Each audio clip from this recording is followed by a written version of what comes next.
Bonjour, je vous présente Screw Your Neighbor. Dupez votre voisin. Ça doit être un peu ça. Alors, vous allez prendre un jeu de 52 cartes. La valeur des cartes, c'est 1, 2, 3, 4, 5, 6, 7, 8, 9, 10, valet, dame, roi. Le roi étant la plus forte. Le croupier, à son tour de jeu, va distribuer une carte à chaque joueur. Donc, imaginons là qu'on en ait 6. Donc, le croupier est là. C'est le joueur là qui va commencer. Et on met les cartes comme ceci. Le but du jeu, eh bien, c'est d'avoir la carte la plus basse. Celui qui a la plus basse perd. Alors, vous avez au départ, chaque joueur se voit remettre 3 vies. Donc, chaque joueur part avec 3 petites vies, chacun.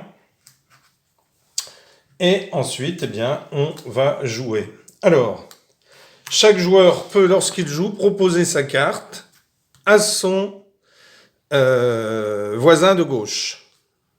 Donc celui-ci pourrait dire, tiens, alors bien sûr, chaque joueur regarde sa carte. Alors bien entendu, là, il ne la proposerait pas puisque c'est un valet. Mais s'il avait une petite carte, par exemple un as, il pourrait dire à son voisin, bien tiens, est-ce que tu veux qu'on échange nos cartes? Bon. Alors des fois, ça peut être du bluff. Alors ce joueur peut accepter, à ce moment-là, on échange les cartes. Ou alors, ce joueur peut refuser et on ne les échange pas. Si le joueur a un roi, eh bien, il lui dit « j'ai un roi » et il le montre, puisque le roi est la carte la plus forte. Alors là, en l'occurrence, c'est pas un roi. Donc, on joue ensuite, c'est à lui, à lui, à lui. Alors, les échanges, pareil, chaque joueur demande. Si les joueurs ne veulent pas, on arrive au croupier.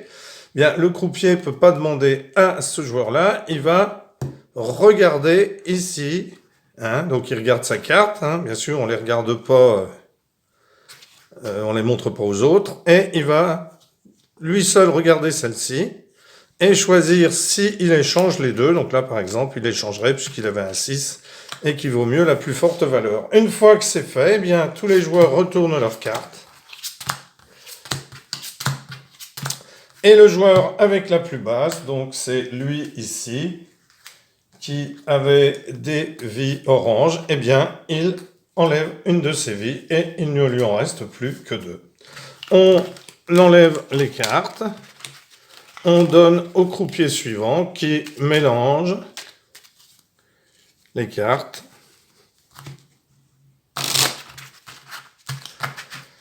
et qui, bien sûr, ensuite fait la même chose. On distribue une carte à chaque joueur et on continue jusqu'à ce qu'il reste un seul joueur avec une ou plusieurs vies. Voilà. Merci pour avoir suivi cette vidéo. N'hésitez pas à vous abonner. Merci à tous les abonnés. Un petit coucou à Foxtrot. N'hésitez pas à visiter sa chaîne VFR Foxtrot sur YouTube. Au revoir.